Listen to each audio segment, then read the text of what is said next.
morning, everybody.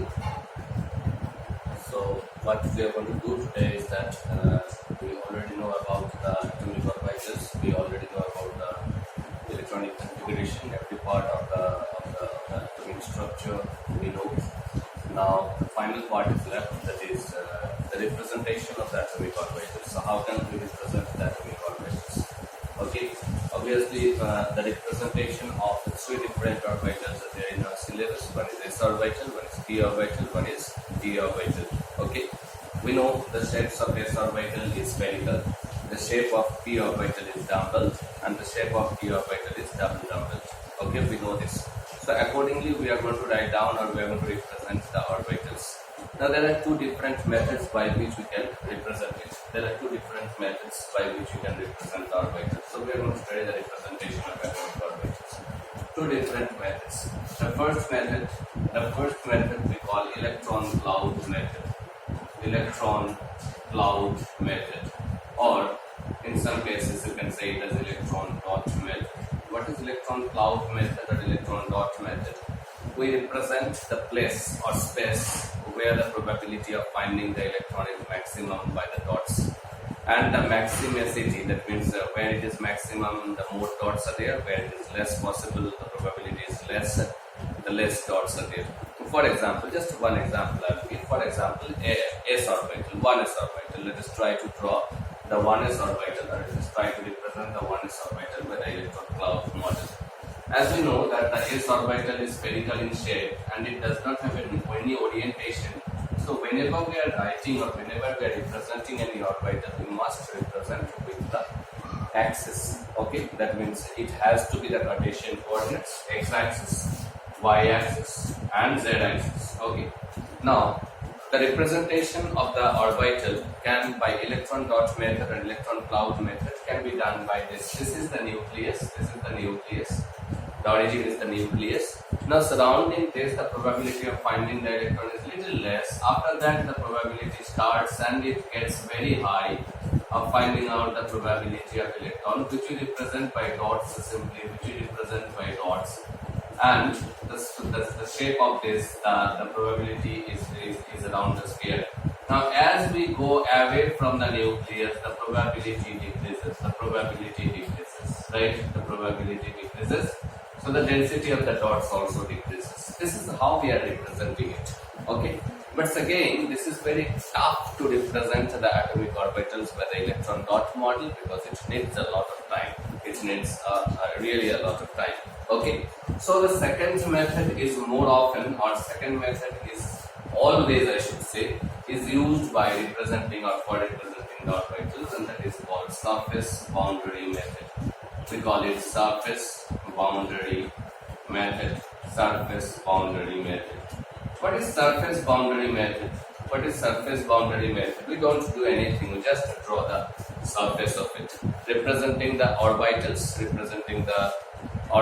can be done by representing the axis of with the surface, means where the last probability of finding the electron is there, just the surface we draw by a line. That is, by that manner, the different orbitals are represented as, you can understand that the s orbital is represented as,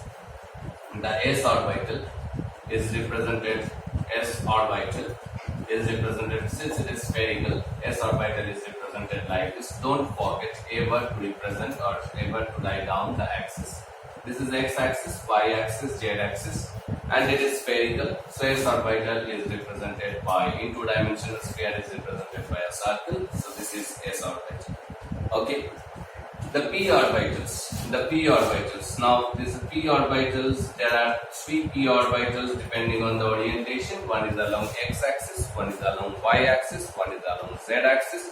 And we know that px, py, pz are the three different p orbitals. So if we represent in a single diagram px, py and pz, we can represent it simply by like this. But don't forget, again and again I am saying, to mention the axis. Okay, x-axis, y-axis and z-axis, and the shape of them are dumbbell.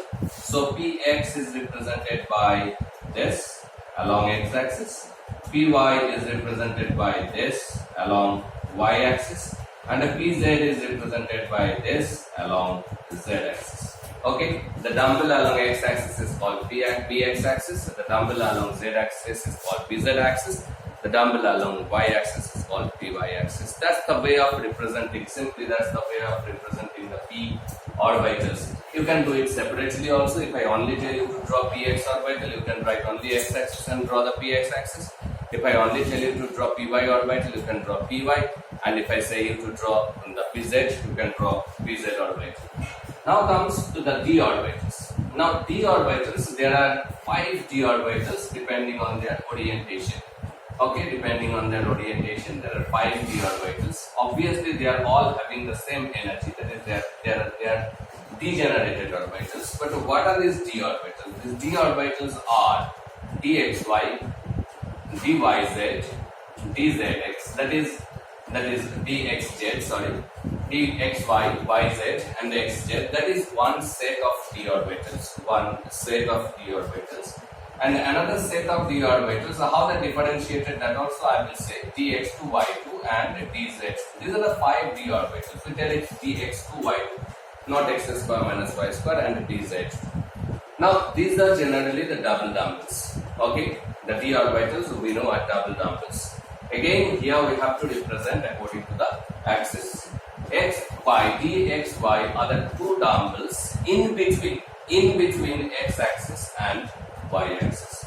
So in between x-axis and y-axis, you can draw x-axis and y-axis like this, because they are all perpendicular to each other. X-axis, y-axis, z-axis are perpendicular to each other. But don't forget to represent x-axis and y-axis. If you don't represent this, if you just draw two lines, that does not have any meaning.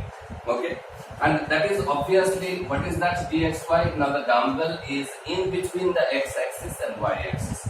The dumbbell is in between the x-axis and y-axis.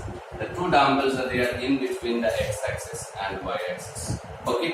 Now, if I tell you to draw dyz, so you can just mention the axis like this, y and z.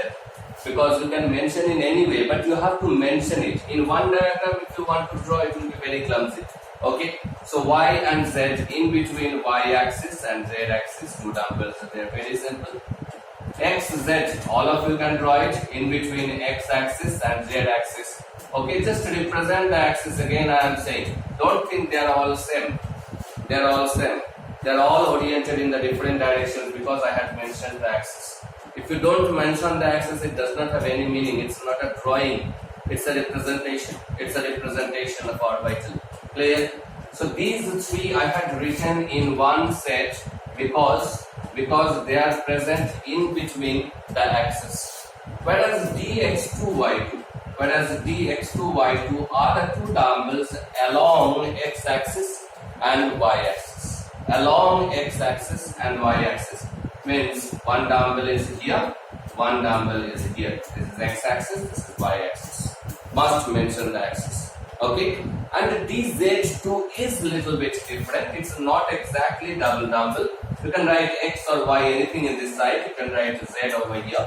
Okay, now dz2 is a single dumbbell along z-axis, but along with that there is one disc perpendicular to it in the xy plane. There is a disc perpendicular to it and the xy plane with a hole inside and in the center, at the center. Why is a hole means what? That means that the probability of finding the electron is less. Okay, so these are actually the probability of finding of electron area of the different d orbitals. So these are all about the orbital representation. So what did you see?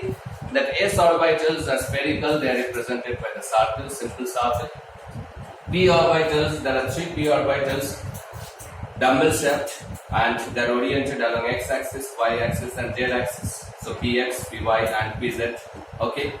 D orbitals obviously can be of 5 depending on the different orientations. What are these? dxy, dyz, dzx, then dx2, y2 and dz2. Okay, and you must know these orientations of these orbitals because that is very important in the further studies. And that's where we are ending this particular chapter, that is structure of atom or atomic structure. Now next class we are going to move with what? We are I'm going to move with the classification of the elements, or we can say betterly that periodic classification of the elements. I hope that the basic concepts or the whole chapter is very clear to all of you. Thank you so much. So we are going to start with the next chapter in the next class.